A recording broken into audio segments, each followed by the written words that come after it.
Good morning, good afternoon, good evening, wherever you're dialing in from. Thank you for spending an hour with us. Today, I think we have a very, very exciting session. We're going to be talking about how to actually make AI work. We've been, for the last 2 years, all we've been talking about what can AI do, how can AI be advantageous, how AI will solve for world hunger. But what we haven't been able to figure out is how to structure deals. We are still, how do you structure third-party services and software deals where you have an AI-first construct? And that's really what we're going to talk about today for the next 1 hour. I've got a fantastic group of my colleagues joining me today, and I'd love for them to introduce themselves very quickly before we jump into the content. Let me go in order of the people that I can see on my screen. So Nigel, you want to quickly introduce yourself? Yeah, good morning, good afternoon, good evening, everybody. Nigel Edwards, HFS's Enterprise Advisory Leader, as you can see here. Following a background of, I think, 36 years now, both as buyer of services and of seller services with Accenture, Cognizant, EXL. Pleased to be engaging with you all today. Look forward to the discussion. Fantastic. Thanks, Nigel. Joe?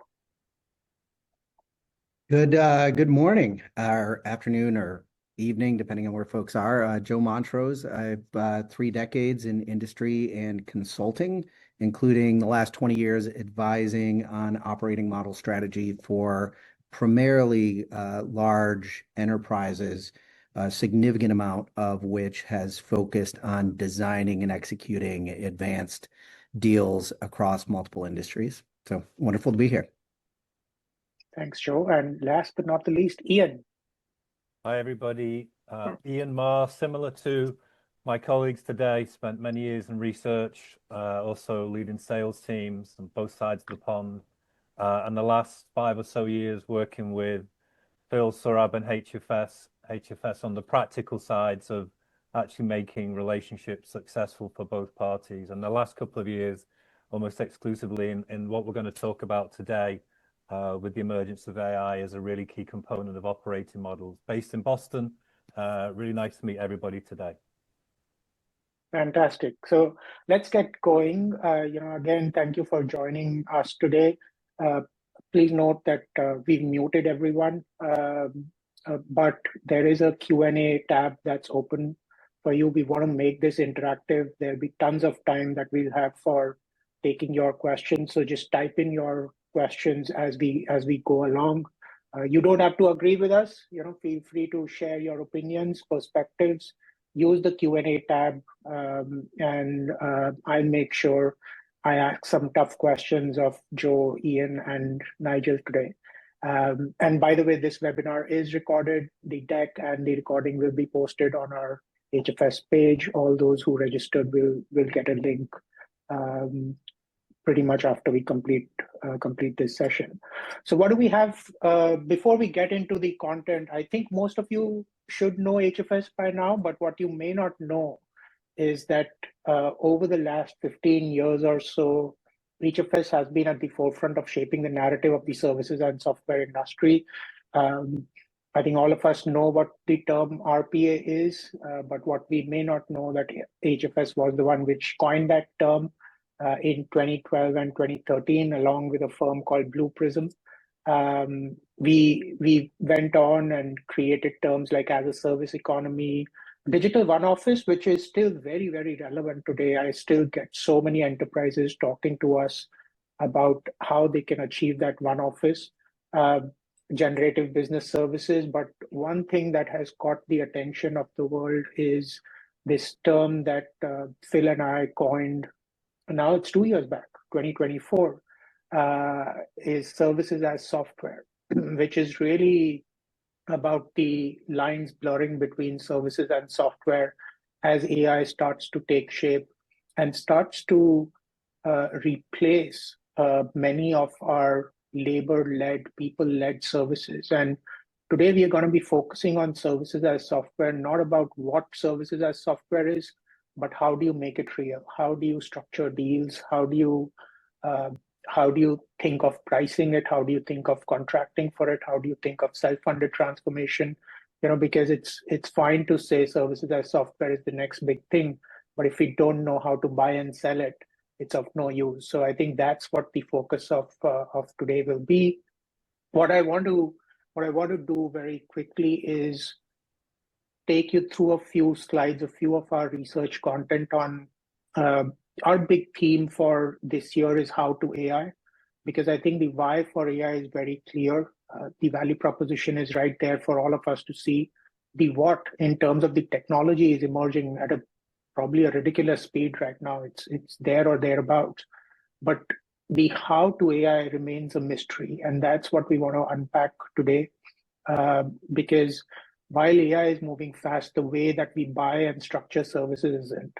And I think we want to peel the onion and see what's going wrong, what can we do to make it happen, and also talk about this concept of AI first deal labs that we unveiled last year.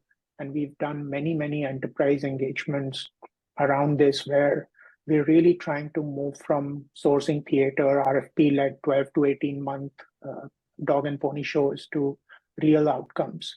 And then we'll have a panel discussion and audience Q&A, which should be a lot of fun with Nigel, Joe, and Ian. So let's get going. Look, I think enterprises have practically lost patience with both the services and software models.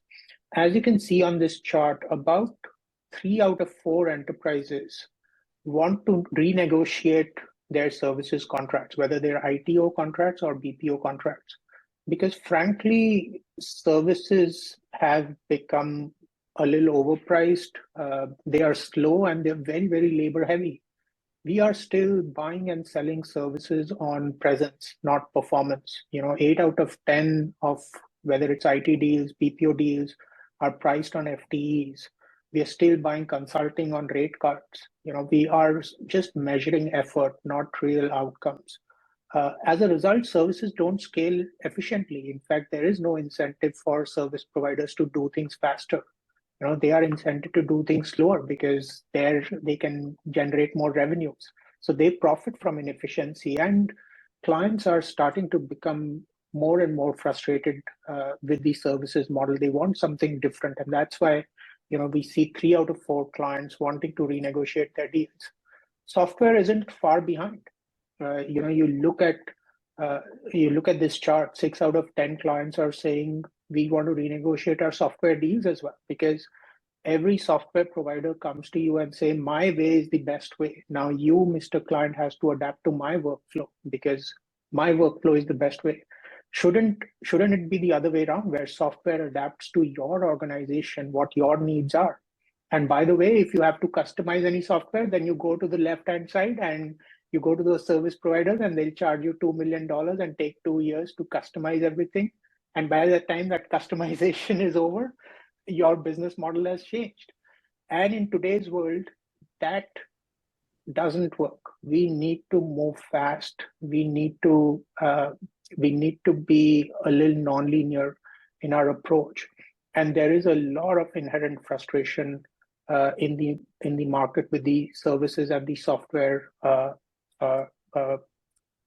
world. This is what services and software. This is why we came up with this term of services and software. Because if you look at services today, you largely have the first 3 buckets that are in play. Staff augmentation, believe it or not, it's still happening. It's still happening in a big scale, and it has some of its advantages, but we still see staff augmentation. But most of the IT BPO relationships are in that what I would call technology-enabled services, where they are using the digital technologies. Remember the SMAC stack, social, mobility, analytics, cloud, to drive more technology into services, but it's still people-led. It's still people-driven. We are seeing some semblances of platform-led services, where, especially with the advent of things like ServiceNow, where services aren't being delivered around a platform. but it's really it's really not a household way of leveraging services. The two new models that are emerging in services are the last two ones: AI-led agentic services, where you are not just hiring Saurabh, but you're hiring a super Saurabh, because super Saurabh is enabled with some agentic AI or some GenAI tool, which makes my work become faster, more efficient, and more effective. And then the last one is services as software, where unlike software as a service, where the model, this model focuses on delivering services primarily through technology. Now, agentic AI could be one of those technologies, but there could be other technologies as well, which minimizes human intervention, maximizing efficiency, and really creates a nonlinear approach to the whole services model. And as you can see, the human plus machine mix starts to change, where in a staff augmentation model, there's very little technology, and in a services as software, there's very little people involvement in a utopian world. What it also drives is the economic model starts to change pretty dramatically as we go from left to right on this model. In a staff augmentation model, it's pure people. It's just who are you hiring on a temporary basis, and you're paying for that. In technology-enabled services, which is where most of our services are today, which is the second bucket, there is some technology cost, but it's still people heavy. In a services as software model, if you move to the extreme right, our idea is, can we start to buy services like software? Can we start to look at services where you have subscription pricing, you have outcome pricing, but it's not about people pricing. Obviously, people will be involved in any construct, but can we start to think of frameworks where we are buying and selling services and are expanding and growing services revenues, but they are somewhat delinked from headcount? That's what the vision for services as software is, and we are seeing a huge amount of traction in this, at least in the way that people want to consume services. As you can see from this chart, we reached out to about 600 enterprise leaders across the global 2000. And you can see staff augmentation is negative. The biggest increase in terms of how people want to buy services, want to consume services, is that agentic-led, platform-led services and services as software. So this is clearly where the market wants to move. In fact, most leading service providers that we talk to don't even favor technology-enabled services in today's world. But the question is, how do we structure these constructs? How do we structure services as software? It looks really hunky-dory in theory, but the real question is, how do you make it work? And that's why, I think the why for AI is very clear today. Why we need to use AI in enterprises is very clear. I was looking at the OECD Global Productivity Index, and it hasn't moved beyond 1% globally for the last 5 years. We need something to make that 1% go up. We think the services as software is a $1.5 trillion opportunity by itself, which will absorb revenue from both traditional services and traditional software, which is a huge opportunity in front of us. And as I was showing on the previous chart, 75% plus enterprises are ready to move into that model. So the why is very clear. The what is also evolving at a very, very fast pace. When we started 2025, everybody was worried about hallucinations. AI hallucinates. What are we going to do about it? What are we going to do about it? Those hallucinations have gone down by 30 to 50% in just 1 year. You look at any dimension of technology, reasoning accuracy, task success, inference costs, multimodal use of AI. And just in the last 12 months, these numbers show the amount of ridiculous improvements that we've made on technology. So the what, in terms of the technology is pretty clear.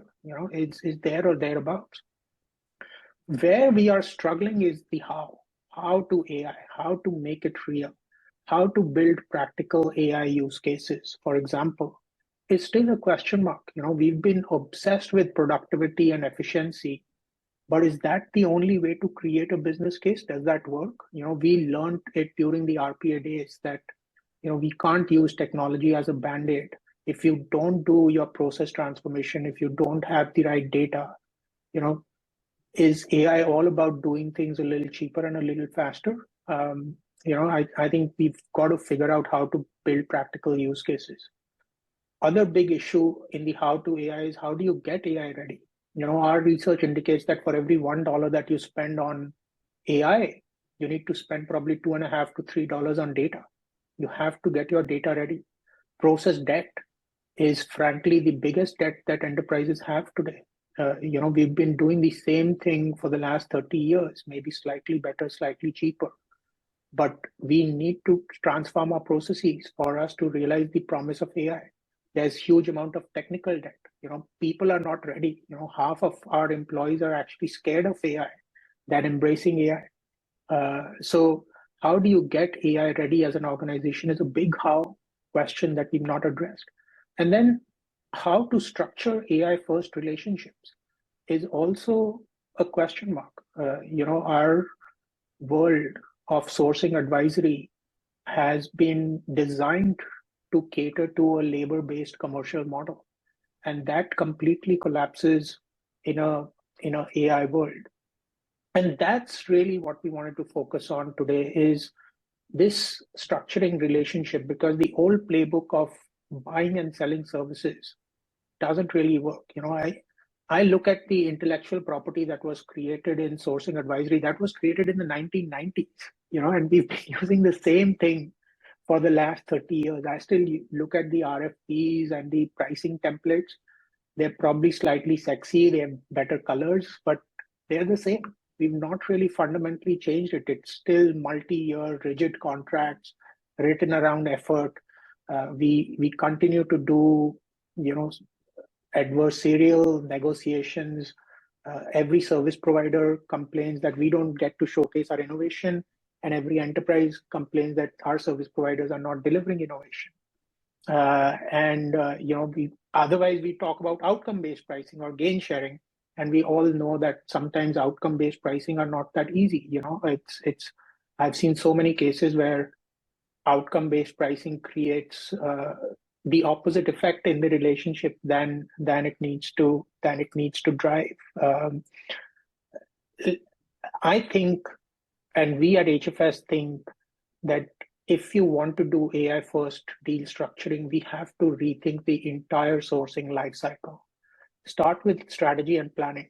What we've been doing so far is focus on, should it be Bangalore or Budapest, or should we go to a tier 1 location or tier 2 location? What is the concentration risk in my service providers? But as we move towards AI first deal structures, the question should be, what should be my business case? Should it be just about productivity? Should it be about business outcomes? Should it be about personalization or customer experience, employee experience? And should it be, can I make my decisions faster and better? And I think business cases have to be driven around this balanced scorecard of 4 Ps. So strategy and planning changes. The vendor evaluation needs to change. We've been doing vendor evaluation on these lengthy RFPs, transactional SLAs, but I think we need towards more of data-driven testing, than RFPs. We need to start sharing, this is the data that I have for the underlying scope of work. What can you do with this? We need to start looking at AI performance SLAs. We need to start looking at outcome-based experimentation. Contracting again needs to move away from FTEs, delivery centers, attrition clauses, to AI metrics, consumption-based pricing. And you go through this, whether it's governance, whether it's performance improvements, whether it's how do you even budget for these things. We can't use linear budgets. If you're an enterprise, which is at a fixed rate, and these are number of FTEs, these are the rates, and I simply multiply them to figure out my budgets, we need to start figuring out how do you look at variable budgets, because now there'll be the AI model fees, the compute cost, the storage costs, the upgrades, the humans in the loop. What about innovation funding? The entire, my limited point on this slide is that the entire sourcing lifecycle needs a reset. The whole way that we've been doing sourcing advisory, buying and selling services needs a fundamental reset if we have to realize the promise of AI. Let's look at the current economic model. As I was saying, only 2 out of 10 deals today, IT BPO deals, have some outcome-based pricing. And when you ask the clients, what do you want to do? It's complete opposite. FTE or capacity-based pricing is at the bottom, as you can see on the right-hand side chart of this. What clients want is some base fee, some sort of a fixed subscription fee with an outcome kicker. And very few of the deals are there right now. And it's not easy. AI pricing gets complicated very, very quickly. You have compute cost, you have token cost, you have storage cost, you have model tuning cost, you have human oversight. It's not easy to get your head around AI services pricing. And when service providers sort of open this up and say, we'll charge on all these complexities and all these variables, you see on the right-hand side chart, it becomes very, very complicated. And clients are saying professional services firms are just passing the risk to us versus taking some of this risk. And it is not easy, but we need to move towards this model. What we at HFS are recommending, as you want to move to AI, an AI playbook, whether you're an enterprise or a service provider, you need to start thinking of 3 things. One, everybody wants to innovate as of yesterday, but nobody has the money to do it. So we have to figure out a self-funded transformation model where you start with high volume automation, start with the low-hanging fruits, drive those, and then fund that to become AI ready, to fund your data process, talent modernization, and then start to transform. So we need to start looking at a different model of self-funded transformation. We need to start looking at outcome-driven commercial models that we've been saying. Start looking at consumption-based pricing on whatever is the underlying transaction. Start looking at business outcome-driven kickers on top of it. And then we need to create adaptive AI contracts. We need to start looking at the contracting language. Who owns the liability? How do you share IP in these contracts? As you can see, the clients want to see shared IP depending on the contribution. Our current contract structures don't allow for that. So I think as you look at AI playbooks, and I want to get into the debate with my colleagues here very quickly, as we look into AI first playbooks, we need to start looking at self-funded transformations. We need to start looking at a different commercial structure, and we need to start looking at different contractual structures as well. So let me get into the conversation, and maybe Nigel, you get a lot of requests from in your role. When enterprises are reaching out to you on AI-led services, what is the underlying problem statement that you're hearing most often? Yeah, thanks, Rob. I think the first thing that I would say is that when we look at our research as well as our experience on the ground, our clients are not overwhelmingly saying that they want to switch providers, right? So everyone on here is probably familiar with the watermelon effect, right? Everything looks green and KPIs are good, but it all feels red on the inside, right? That said, there's a lot of trust inherent in the existing relationships, but most importantly, the deals that were done 2, 3, 4 years ago are suffering what I'd refer to as a kind of a midterm malaise. Right? The market has moved at this semi-exponential rate, and they need actually to navigate for the new world. Right? So we're not seeing a huge amount of sort of new deal flow, but we are seeing a lot of the desire to re-engineer the relationships. That's also coming, when they look at the let's say the hype, the message, the reality of what their service provider clients are saying around AI as well, and looking for that to translate into their teams on the ground and how they relate.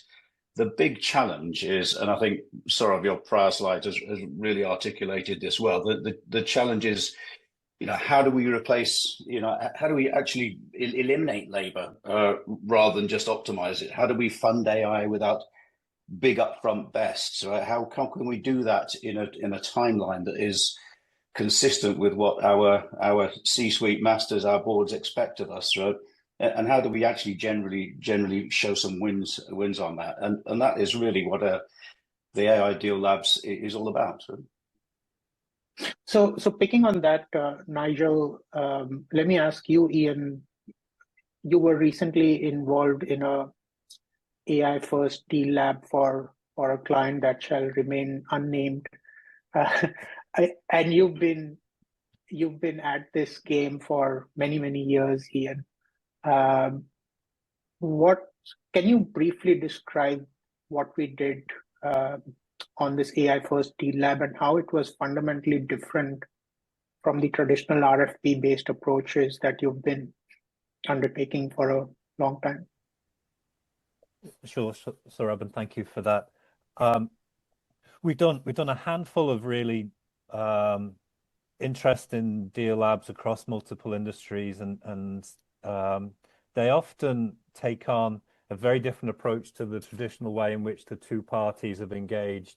And what we're trying to do is to actually bring together leadership aspirations for where the relationship needs to go at the most senior level for both sides to establish a win out of this new environment that we operate within, and ensure that the operational engagement teams that are more responsible for the day-to-day delivery against these aspirations actually lay out a clear path to move from where we are today to where the leadership on both sides jointly aspire and agree to be. So across this sort of hierarchy, what's really been successful is to bring together aspiration and the executional reality of where the groups are today. So I think what we've also found, though, is the importance of ensuring both sides are transparent and realistic in terms of where they both are in their own experience with this emerging technology and change the operating model. Because again, traditional has always looked to the provider side to be one step ahead when it comes to making sense of the latest and greatest. That's often been the value proposition. The AI and the agentic AI cycle has hit us so quickly that many providers have not established what is their value and how to actually deploy new technology into an operating model. So this is a real honest discussion that we facilitate, and we establish the boundaries to move forward that lead us through the current contract, but more importantly than the contract, the relationship, to challenge ourselves to understand where is the right opportunity to pilot, to test, to really push the boundaries on the new way of working in, as we said, services of software. And that has resonated well with both the providers and the enterprises, where we play that role as really wanting to still retain success for both sides, but hold the ring for both sides in some very difficult conversations, ensuring that the co-management that maybe has been a little bit rusty in the past across all of the different attributes of the relationship have a voice at the early part of this next evolution of the relationship. Yeah, no, that's well put, Ian. But one thing is the process, Joe, and if I can ask you that Ian so well articulated, is how I think the AI deal labs are bringing together people, and instead of saying this is the strict procurement process, we're saying let's brainstorm almost like a design thinking way to solve for our problems.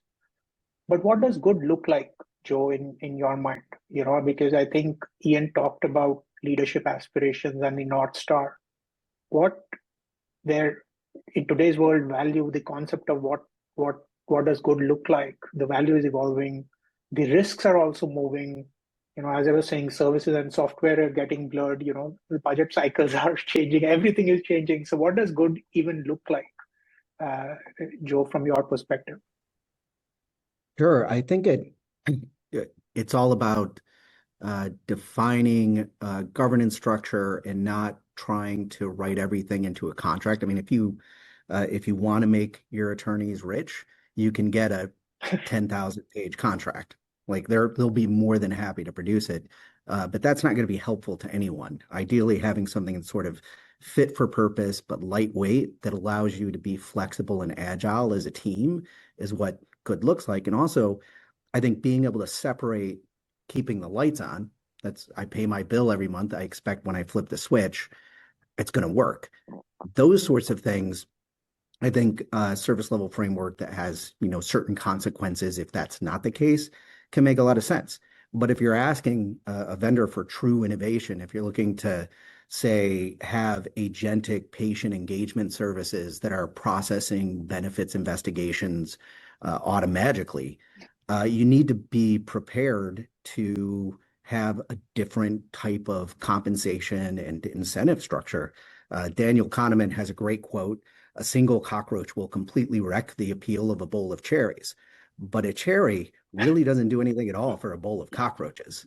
So if you're just constantly beating up your provider because they're not delivering something that's truly innovative, it's going to fall apart. No one's going to get what they want. So if you can incorporate carrots and sticks that help create those right incentives to get both innovation and making sure that your utility is working the way it's supposed to, then I think that's where I've seen some success with the things that are truly next gen. I'll take a pause. Fantastic. Yeah, fair. So let me take some audience questions. We have like at least 15, 20 questions here, and let me see if I can do some justice to them. So one of the questions, which is somewhat related to your keep the lights on, Joe, point is customers also need predictability on costs.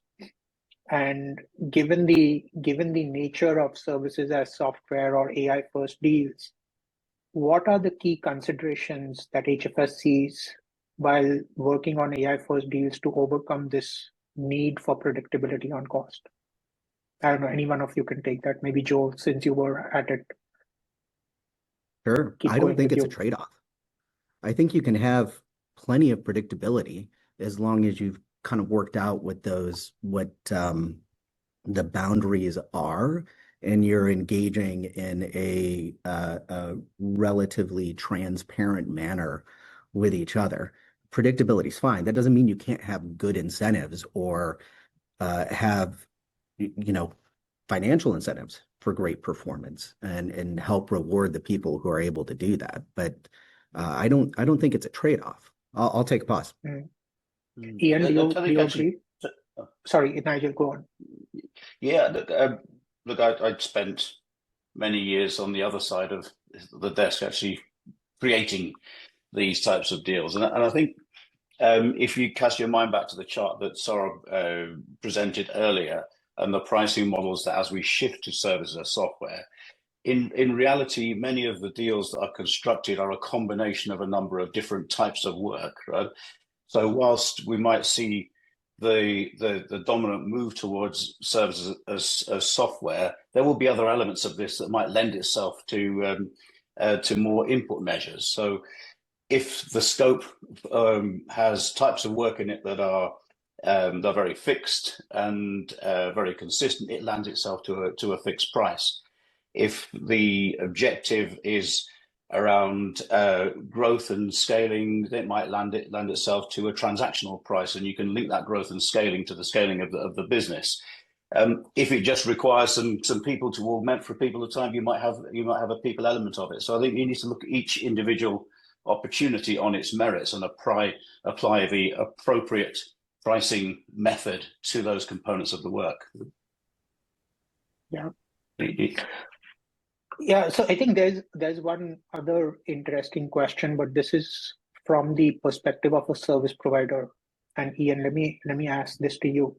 So today, and I'm reading this, paraphrasing this, today as an AI service provider, if out of 100 revenue, I'm spending 20 on cloud costs, but by adding AI into the mix, my spend increases in compute. I'm spending money on foundational models, RAG, blah, blah, blah, so much more.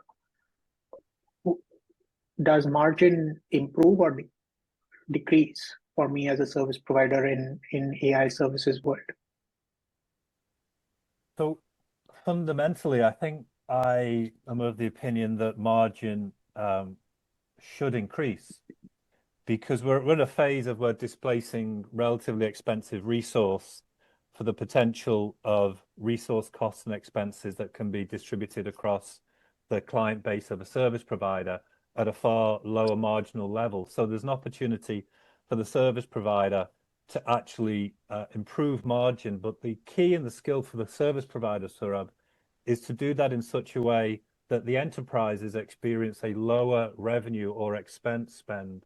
And that's the skill, that's the art of understanding how both sides can achieve these, what previously may have been somewhat competing aims, but now we have an opportunity, I think, as Nigel said, to look at the appropriate pricing model for the type of service to be performed. Predictability is important, but predictability is not the same as fixed. It's about explaining that the appropriate pricing model and the returns from that investment. But I do think service providers need to really think about how they distribute their inherent AI costs across their portfolio so that there is not a burden on any single client. And I've heard this 2 or 3 times recently, that the enterprise, global 50 huge enterprises, feel that some of the most famous service providers are overloading their costs on this single provider. And that's an experience that we need to address in the Deal Lab, and we need to unpack that, because that is not going to create the relationship at the very largest deals that we need. So I fundamentally believe that AI presents an opportunity for the service provider to improve margin. That gives an opportunity to be competitive and win new service areas where revenue can be recouped, and we repeat the process to ultimately create greater margin of these accounts. And so there's a really key discussion on the provider side for an understanding of what is driving their business on the old adage of revenue versus margin. And again, that's something we get into in our deal labs to understand where a particular account sits in a revenue or a value position to that provider. It's a critical discussion to have. Yeah, I agree with you, Ian. In fact, we have a research that's getting published either today or tomorrow, where we looked at the revenue per FTE and the operating margin per FTE for about 25 different service providers and how that has changed over the last 12 months or so. And while it's still early days and there are a number of different noises, I can't say that all of these changes are driven by just AI. There can be structural changes, there could be acquisitions, etc. But more than the revenue per FTE, the margin per FTE has improved across those 25 service providers.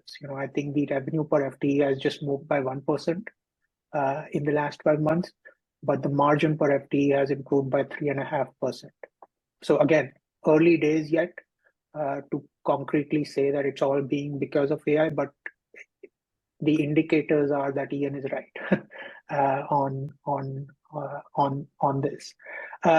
Another very interesting question is, organizations may desire the outcome based on services as software. They may want it, but they don't want to make bold moves to drive adoption of that model.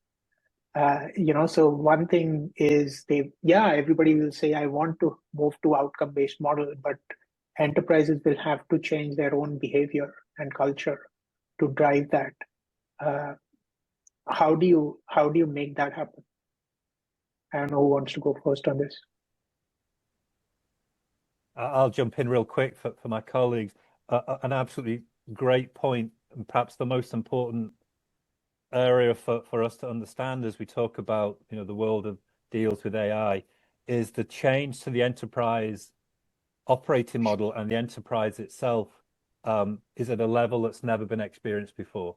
You know, we talked about one office, Saurabh, we talked about front, middle, and back offices, but the nature of work itself is the ripple effect across the enterprises we speak to is complete across all areas of the enterprise and the recipient of services. And the failure to recognize that organizational change at every level is one of the most common causes of failure when a provider goes to or an enterprise goes to a provider and asks to rip up the contract to make everything AI centric. They are heading for a disaster. The people will lose their jobs because they fail to understand how to actually implement and absorb successfully, and the process that's somewhat incremental in terms of looking at the ability to identify the reasons for success and scale quickly. That adage has never changed.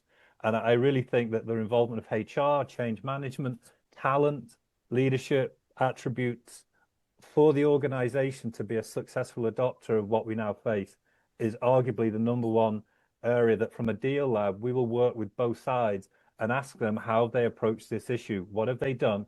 Where the successes have been, and what have the failures have been? And let's fix the failures and let's learn quickly from the successes. There's just tons of questions, guys. So I would be let's see how many we can cover. This is a fantastic conversation. How much are clients depending on service providers to bring transformation or agentic AI, or are they taking it themselves, doing it themselves, or are they working with the likes of Microsoft or Google? Like who's winning this agentic AI battle? Is it in-house? Is it the large tech providers like Microsoft, Google, or are they reliant on service providers?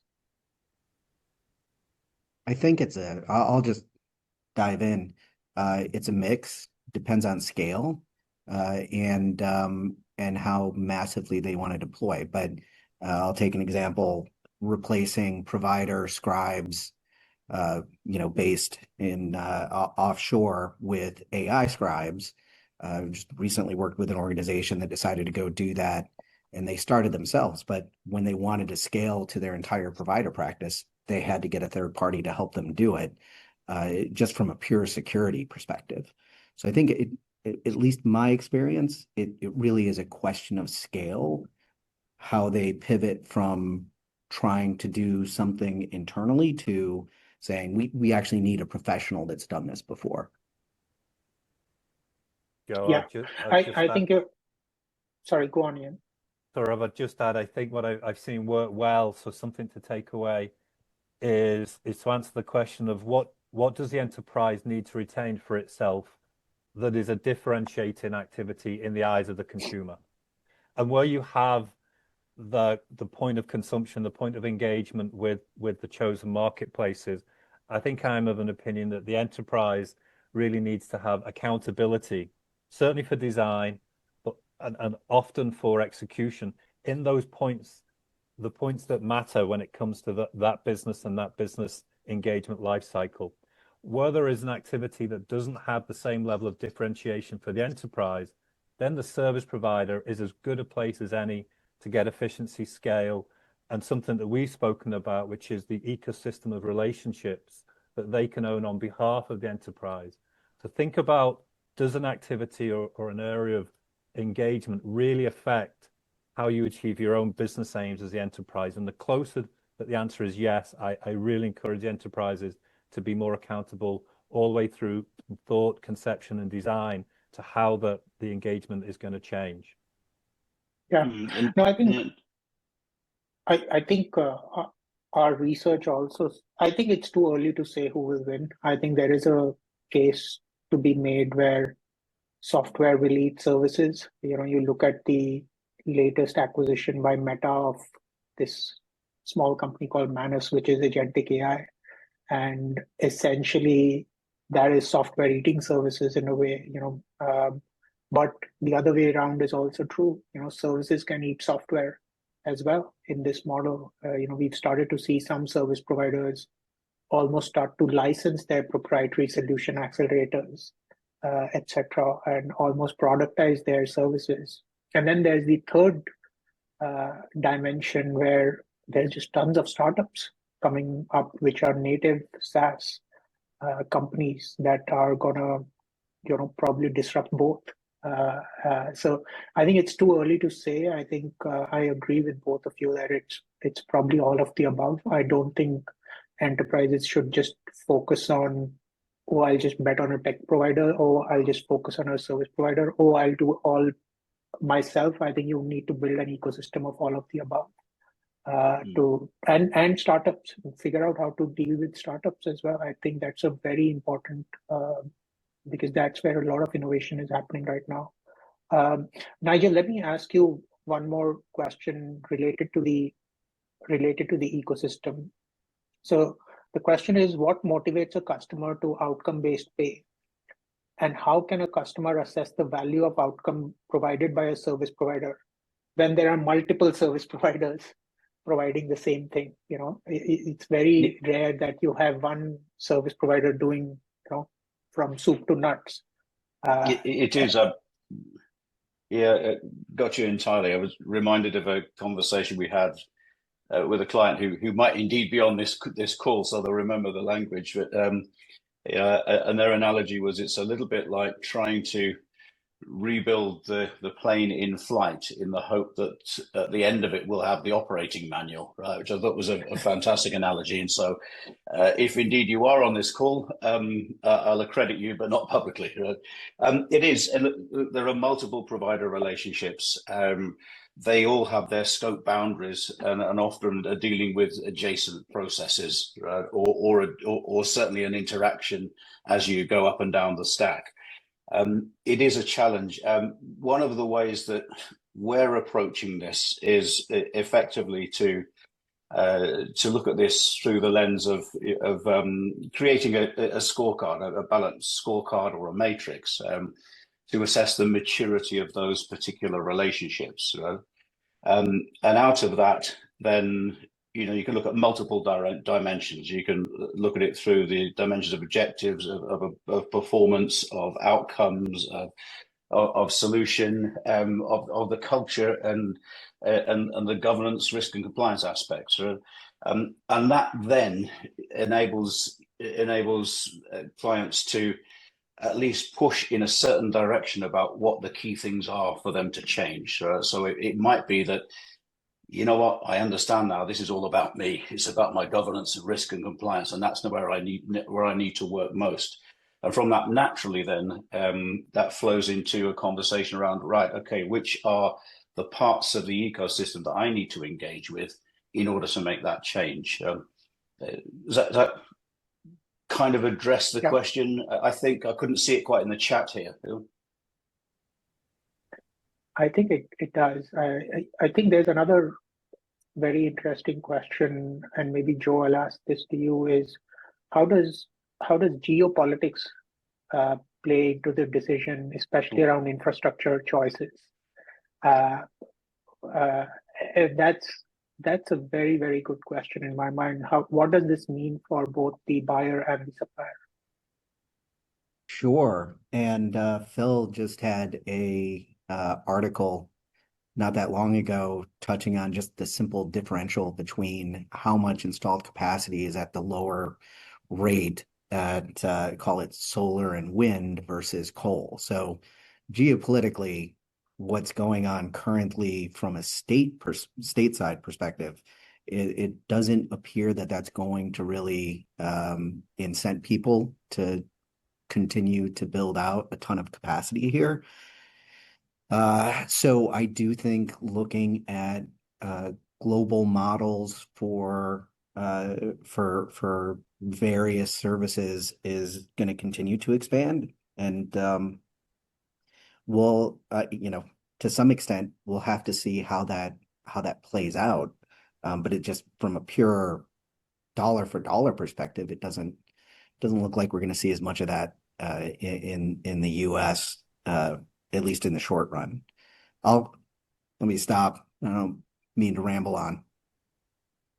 Yeah, no, I think from a US perspective, that's right. But what at least we are seeing from Europe and in Asia is this whole concept of data sovereignty becoming more and more important, and how that impacts your infrastructure choices, your technical choices is going to play out a little more. Whether it's Middle East, whether it's continental Europe, whether even it's India or Singapore, even Australia. I think geopolitics is going to play a part on your technical choices. What those look like are unclear right now because none of these data sovereign platforms have actually come through. It's all just sort of policy, not even policy, it's just sort of politicians talking about it and technology providers starting to go after it. But it's a very, very interesting space to watch out for. And I think that's why, Joe, the point that you made is not create contracts that are 10,000 pages long. And these contracts need to be adaptive because there is a lot of uncertainty in how all of this will play out. So one, the deal terms need to be shorter. I'm not seeing 7-year deals. I don't know if you guys are anymore, but they need to be shorter, smarter contracts because these variables, I don't think any of us can answer very, very prescriptively. Would you agree, Ian, on that? I would.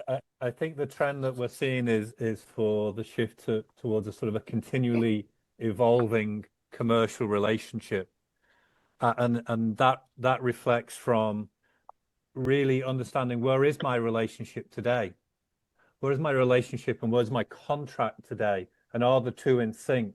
So when we talk about deal labs, we bring together the provider and the recipient. We do spend time looking at those two questions, because often we're brought in the middle of a 5-year deal, Saurabh, where ambition is extended beyond capability to change.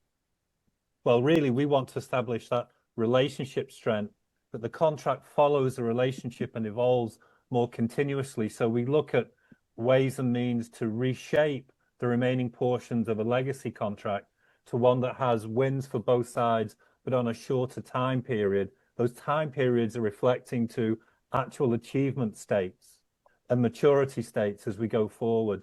And I do think we'll see shorter, broader contracts, but those contracts designed into phases of adoption for AI that have a basis of success before we move forward. No longer time-based, but real achievement for both sides as we learn about this new operating world together. Yeah. This is a very interesting question, at least in my mind, is if the enterprise still has the old-fashioned RFI, RFP process baked in to their DNA, and they're very rigid about it, how do you go about shifting them to this model? And perhaps I'll ask all three of you on that question, because that's the battle that we are facing every day right now. So maybe from right to left on my screen, Ian, do you want to start? And then what's because everybody, especially large organizations, have this set up, right? That's how we've been operating. How do you change it? We do, but the situation is, we have an established way of working that had delegated decision making often to the sourcing or the procurement organization, and they wanted a certain time frame of predictability. The world has changed, and we now live in a continuous evolving set of services and economic needs and risk needs. And the reality is that when we talk to both sides, we have to bring this conversation up 2 or 3 levels so that the entire one office is heard in terms of where do they need to be. And if we can have that conversation 99 times out of 100, we get the realization that a more continuous dialogue with my enterprise is a much better way of going forward from a commercial and a contracting point of view. And that leaves behind the whole RFP and RFI process to something which is always an opportunity, but it isn't my chosen tool to be successful. because often you want to retain the knowledge that's been built in with your existing providers, but you need to refocus it for success rather than throw out that provider and start again. There is very little evidence that that actually brings desired outcomes. So I think it's just about raising the conversation for everybody to understand the need for continuous and really keep the opportunity to go to market in that formal way in the background. But I don't think that's the first choice going forward. Joe, how do you change it? Certainly agree with everything that Ian said. I think the bigger point is you have to walk in solution first. If you're just, checking all the boxes on an RFP, regardless of its length, but you're not able to articulate a vision that is going to align to the actual business leaders, at least in my experience, I've worked with most, if not all, of the, Fortune 50. Procurement's the one driving the RFI/RFP, and they help shape the opinions of the business leaders who are actually going to make the decision. But ultimately, those aren't the folks making the decision. So you have to align with those actual business leaders who are going to determine what the right solution is. And that's kind of how you're going to go forward. But honestly, for these large companies, you can't avoid it. You can turn it into something that is going to be a useful tool, though, in understanding what it is that the real decision makers actually want to get out of the process. Nigel, any words of wisdom? Yeah, I've kind of sat in, these QBRs and steering committees where it's become very much about kind of maintenance and management. And I think, we've got to shift the dial a bit, and this is cultural, to more leadership and experimentation and create the room to fail fast. In my experience, where that has worked most effectively is and it sounds very easy to say and not quite so easy to do, but if you can get the interested parties, so business, IT, operations, risk, infosec, etc., in the room and establish a consensus around, what we'd refer to as the North Star, right? If you can get that consensus, and that equally has to be conducted with the senior executives, often above the account, right? Within the service provider relationship.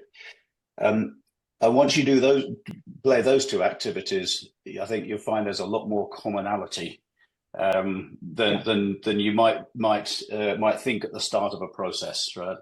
And that really becomes your ability to leverage change throughout this. And I see, Saurabh, you're just putting up the approach to the AI Deal Labs. If in effect this looks kind of linear, but it's an easy depiction of a process really that is, to use IT vernacular, it's a series of sprints. It's a series of 6 or 7 sprints over a 2 to 4 month period, right? And if you get that North Star right and you're anchoring it to each of the phases of the process, it never guarantees a complete wonderful outcome, but stand a lot better chance of achieving it if you have that. Yeah.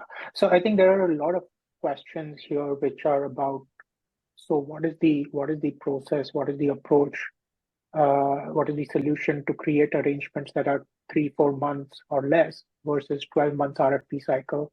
And given that we have a slide, let me talk about this. I think we've referred to this, both Ian, Joe, and Nigel have referred to this, but this is our approach of the AI first deal labs, which is sort of moving away from the traditional RFI, RFP structure. And we've seen this to be much shorter, much more impactful versus year-long cycles in the handful of engagements that we've done using this approach. And I think it really starts with what Ian described by saying, what's the executive North Star? Because once you're able to establish that, and it's a one-page document that really articulates what's your CIO, your CEO vision, what's the mandate, which then can be used by both the service provider and the client team to say, this is what we want to achieve.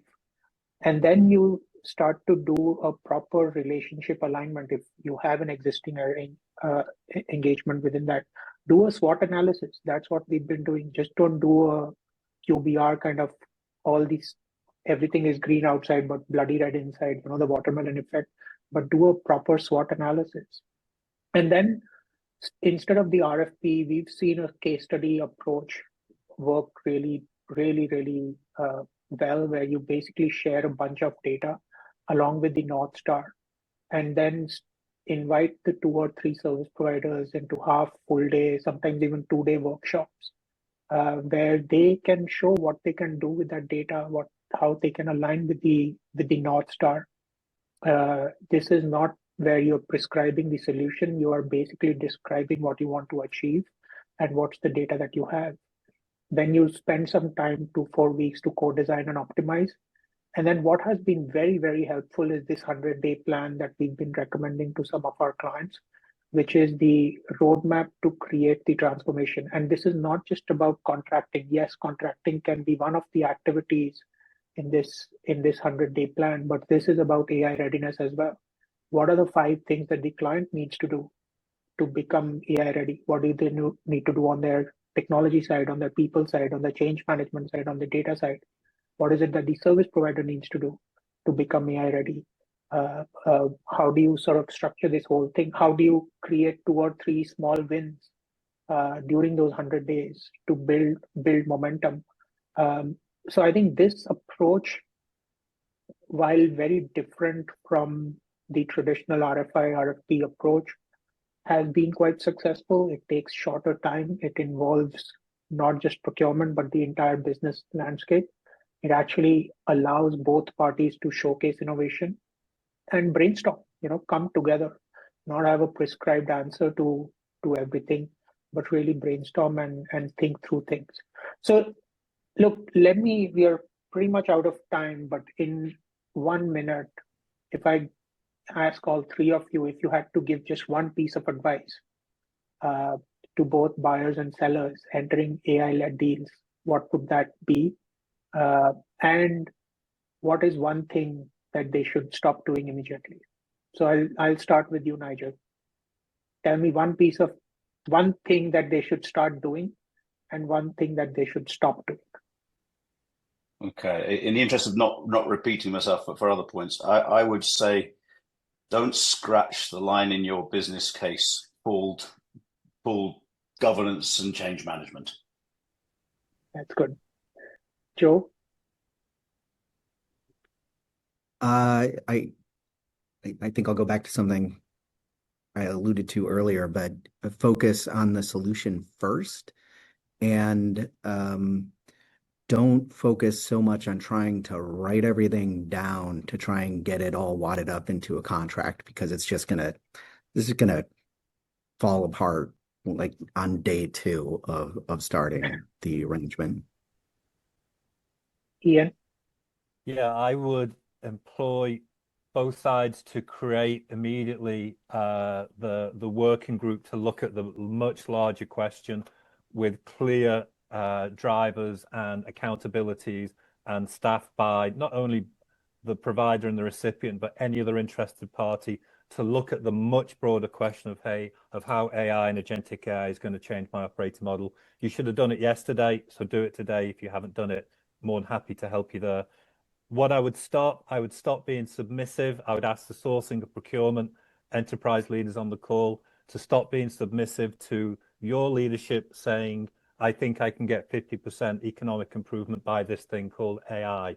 Push back. If you don't push back and have a grown-up conversation as to why that is a silly statement to make, you're not doing your job or this industry a service.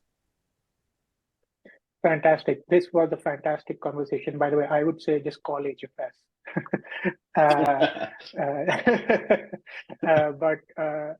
Look, I think this was a fantastic conversation. Thank you, all of you, for sharing your experiences, your thoughts, and thank you I think there are about 300 odd people who joined, and they sent 50 really, really good questions. So thank you for being an active audience, sharing your questions. I hope we answered some of those, but there are a lot more here, and I think the four of us will take a look at some of those unanswered questions and reach out to you either individually or separately to share our experiences. So I hope this was useful for everybody who joined. Thank you again for listening to us, and thank you, Nigel, Joe, Ian, for sharing some of your nuggets of experience and wisdom.